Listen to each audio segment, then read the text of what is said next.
안녕하세요, 가치환입니다. 8월 4일 수요일 국내 시장이 마감되었습니다. 오늘이 8월달 3거래일째인데 참 8월 스타트는 좋은 것 같습니다. 오늘도 코스피가 무려 1.3%의 큰 상승을 보여주었고 코스닥도 마찬가지로 1.1%의 양시장 모두 큰 상승을 보여주었습니다. 그리고 시장 흐름을 보시는 것처럼 별다른 조정 없이 계속 우상향 흐름이 나왔고 아마 오늘 시장도 크게 어렵지 않았을 거예요. 그래서 8월이 스타트가 참 좋은 것 같습니다. 자, 그럼 시가총액 상위 종목들을 살펴볼게요. 자, 먼저 코스피 종목들을 살펴보면 오늘은 삼성바이오로직스 그리고 삼성 SDI를 제외하고 모든 종목들이 상승을 보여주었습니다. 특히 오늘은 삼성전자가 1.8%의 또 한 번의 큰 상승을 보여주었고 또 네이버와 카카오 그리고 자동차 관련주들 그리고 어제 크게 하락세를 보여주었던 포스코까지 모두 흐름이 정말 좋았었고 또 삼성전자를 제가 여담을 하나 말씀을 드리면 작년 가을부터 본격적으로 상승이 나왔잖아요. 그런데 제가 작년 가을하고 올해 1월달 그리고 나머지 기간들을 살펴봐도 3거래일 연속으로 1% 이상의 상승이 나왔던 적은 단 한 차례도 없습니다. 그래서 오늘이 3거래일 연속으로 1% 이상의 상승이 나왔던 중요한 시점이라고 보여지고 이러한 상승 흐름이 앞으로도 이어지는지 같이 한번 챙겨보는 것도 좋을 것 같습니다. 이어서 코스닥을 살펴보면 코스닥은 오늘도 게임주가 조금 약세를 보였고 2차전지 소재기업 코스피도 대체적으로 2차전지 기업들이 좋지 못했었는데 마찬가지로 코스닥 쪽에서도 2차전지 소재기업들이 조금 좋지 못했던 흐름이었던 것 같습니다. 자, 이어서 코스피의 수급을 살펴보면 오늘 기관과 외국인이 대량 매수세를 보여주었고 개인만 1조 7천억 원의 큰 순매도를 보여주었습니다. 참 환율이 크게 떨어지지 않은 상황에서 외국인들이 적극적으로 매수세를 보여주고 있네요. 그리고 코스닥도 마찬가지로 외국인이 순매수를 보여주었고 기관은 그래도 순매도로 보여주었습니다. 그리고 삼성전자 현재 3거래일 동안 5.5%의 상승이 나왔는데 오늘도 기관과 외국인이 순매수를 보여주었고 이틀 연속으로 순매수를 보여주고 있죠. 그리고 오늘 오랜만에 큰 상승을 보여주었던 카카오도 마찬가지로 기관과 외국인의 동반 순매수가 들어왔고 연기금도 순매수를 보여주었습니다.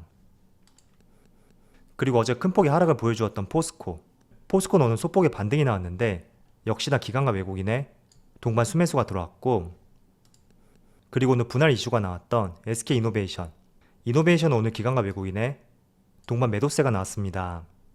자, 그럼 주체별 매매 동향에 대해서 살펴보도록 하겠습니다.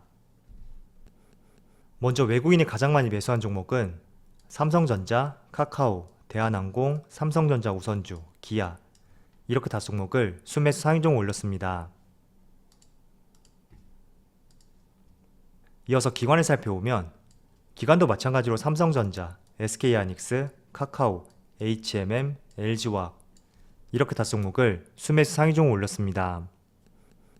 삼성전자가 기관과 외국인의 동시 순매수 1위 종목이네요. 자, 지금부터는 삼성전자하고 SK이노베이션에 대해서 한번 이야기를 해보도록 하겠습니다. 정말 8월 달부터 삼성전자가 좋은 모습을 보여주고 있는데 사실 우리가 그동안 이런 얘기를 했었잖아요. 누구나 다 알고 있는 재료, 이런 식상한 재료가 아니라 어떤 삼성전자의 주가를 부양시킬 수 있는 특별한 재료, 이 트리거가 있어야 된다고 말씀을 드렸습니다. 그리고 그 가장 큰 트리거 중에 하나가 바로 이재용 부회장의 사면 혹은 석방이 될 수가 있고 또 다음 주에 공개를 앞두고 있는 갤럭시 폴더블 폰, 이 두 가지 재료가 하나의 트리거가 될 수 있다고 말씀을 드렸습니다. 자, 그런데 8월 첫날부터 어제 그리고 오늘까지 웬일로 삼성전자가 3거래일 동안 좋은 모습을 보여주고 있는데 하나 특별한 재료가 있더라고요. 자, 먼저 기사 타이틀을 보시면 K 메타버스 연합군에 삼성전자가 합류했다, 이런 소식이 발표가 되었고 이 때문에 전통적인 메타버스 관련주들 많은 종목들이 VI가 걸렸고 또 여러 종목들이 굉장히 큰 상승을 보여주었습니다. 예를 들어 며칠 전에 상장을 했었던 넥스트 그리고 덱스터, 자이언트 스텝 모두 대부분이 10%에서 20% 이렇게 강한 상승이 나왔고 또 이런 상승을 부추길 수 있었던 굉장히 기대해볼 수 있는 재료, 바로 삼성전자가 메타버스 얼라이언스에 합류를 결정했다, 이런 소식이 발표가 되었기 때문입니다. 자, 먼저 메타버스 얼라이언스라는 것은 얼라이언스가 동맹이란 뜻이죠. 기업 간의 초협력으로 메타버스 플랫폼을 만들자는 취지로 결성되었던 메타버스 얼라이언스, 여기에 삼성전자가 합류를 결정했고 또 신한은행과 국민은행 그리고 SM엔터하고 메가스터디 교육 그 외 여러 기업들이 새로 합류를 하게 되었습니다. 자, 일단 우리가 삼성전자에 대해서 기대해볼 수 있는 것은 바로 메타버스의 주요 구성 요소인 가상현실, 그리고 증강현실, 인공지능까지 삼성전자는 이런 기술 역량을 갖추고 있고 또 VR 기기를 개발한 경험이 있기 때문에 기술 공유라든지 개발 방향성에 대해서 여러 가지 아이디어를 제시할 수 있고 이런 부분이 메타버스에 속도를 붙일 수 있다는 굉장히 긍정적인 재료가 될 수 있습니다.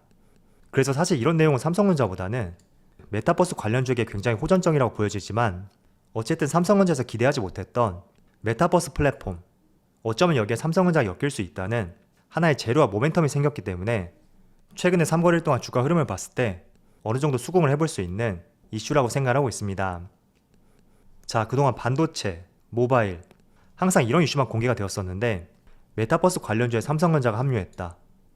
신선하잖아요. 그래서 이런 부분이 삼성전자의 모멘텀적인 측면에서 한 가지 기대해볼 수 있는 이슈라고 보여지고요.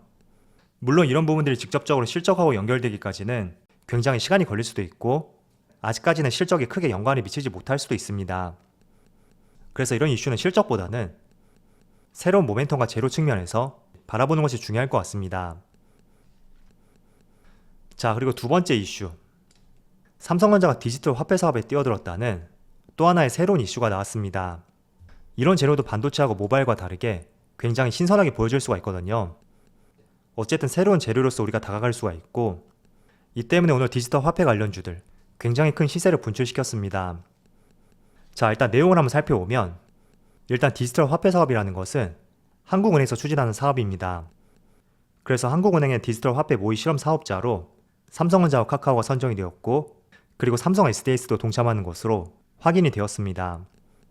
그래서 삼성전자는 갤럭시 스마트폰에 디지털 화폐를 담아서 인터넷이 연결되지 않은 상태에서 이 화폐를 사용할 수 있는지 이런 부분을 실험할 것을 알려줬고 그리고 이 내용도 마찬가지로 당장의 실적을 기대해볼 수 있는 내용은 아닙니다. 그래서 삼성전자가 메타버스 얼라이언스에 합류했다. 첫 번째 이슈하고 지금 두 번째 디지털 화폐 사업에 뛰어들었다.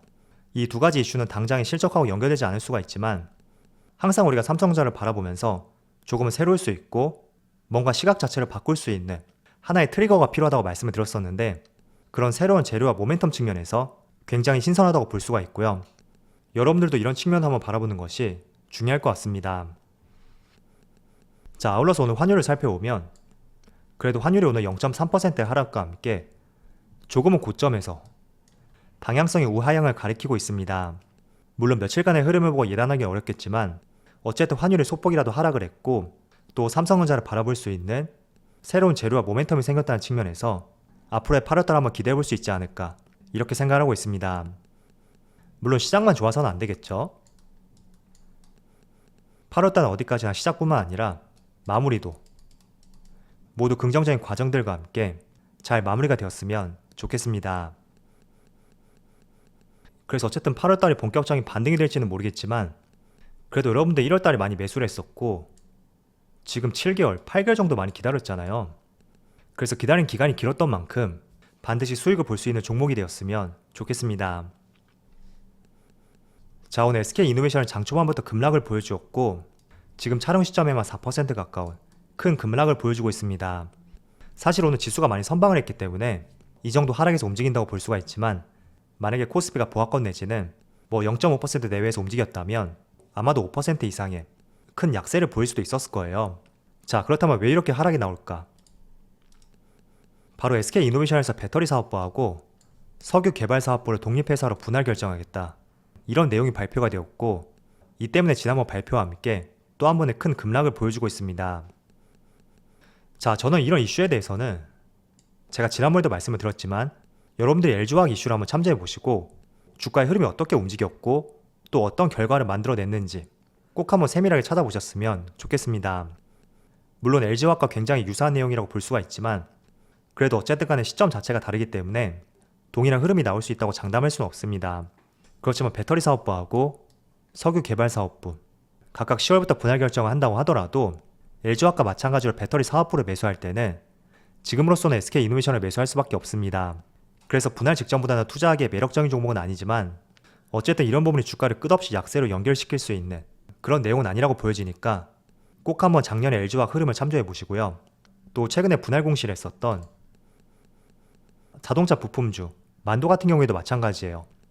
만도도 아마 6월 초에 이 당시에 분할 공시를 했었고 그 뒤에 보면 주가가 크게 약세를 보였지만 그래도 박스권 내에서 크게 밀리지 않고 또 횡보하는 모습이 나오고 있습니다. 그래서 분할 이슈가 나올 때마다 이제 껍데기 회사다 이런 의견들이 많이 들릴 텐데 LG화학과 지금의 만도를 보더라도 주가가 끝없이 내려가진 않고 있거든요. 때문에 SK이노베이션을 보유하신 분들이라면 항상 이 두 종목의 흐름을 참조해 보시면서 방향성을 세워보시는데 도움이 되었으면 좋겠습니다. 자, 그리고 추가로 말씀을 드리면 지금 SK이노베이션의 사업 부분을 살펴보면 크게 5가지 사업 부분이 있습니다. 그런데 이번에 분할을 공시했던 사업부가 첫 번째 배터리 사업부, 그리고 두 번째 석유 개발 사업부, 이렇게 두 개의 사업부를 떼어내기로 결정을 했었고 매출 비중을 살펴볼게요. 일단 배터리 사업부는 전체 매출 비중에 있어서 6%를 담당하고 있습니다. 올해 1분기 기준입니다. 그리고 석유 개발 사업부는 약 1%. 가장 매출 비중이 낮은 사업부라고 볼 수 있고 그래도 SK이노베이션에서 가장 매출 비중이 높은 곳은 이 석유 사업이죠. 무려 64%의 비중을 담당하고 있습니다. 그리고 일단 제가 확인한 바에 의하면 배터리 사업부의 신설 법인은 SK 배터리 주식회사가 될 것이고 또 석유 개발 사업부의 신설 법인은 여기 SKEMP. SKEMP가 석유 개발과 생산과 탐사, 그리고 탄스 포집과 같은 다양한 사업을 수행할 계획입니다. 그래서 이번에 신설되는 법인이 이 석유 사업부가 아니라 석유 개발 사업부다. 이 점을 말씀을 드리고 조금은 구분을 지어서 바라보셨으면 좋겠습니다. 자, 그래서 결론으로 드리고 싶은 말씀은 시장에는 영원한 호재도 없고 영원한 악재도 없다. 먼저 이런 말씀을 드리고요. 혹시나 지금 여러분들 SK이노베이션을 보유하고 계셨고 굉장히 신경 쓰이는 재료가 발표되었다고 하더라도 이런 재료가 주가를 마냥 끌어내릴 수 있는 그런 이슈라고 볼 수는 없으니까 조금 전에 LG화학과 만도를 보시면서 한번 방향성과 계획을 잡아보시는데 도움이 되었으면 좋겠습니다. 자, 어쨌든 모든 종목은 아니겠지만 전반적으로 8월 시장이 참 좋은 것 같습니다. 모두 8월달에는 조금 더 웃을 수 있는 그런 시간이 되었으면 좋겠고요. 또 지금 휴가철이잖아요. 다들 휴가 잘 보내시고요. 언제나 화이팅 하셨으면 좋겠습니다. 자, 그럼 오늘 영상 여기서 마치도록 하고요. 언제나 여러분들의 성공 투자를 기원하도록 하겠습니다. 감사합니다.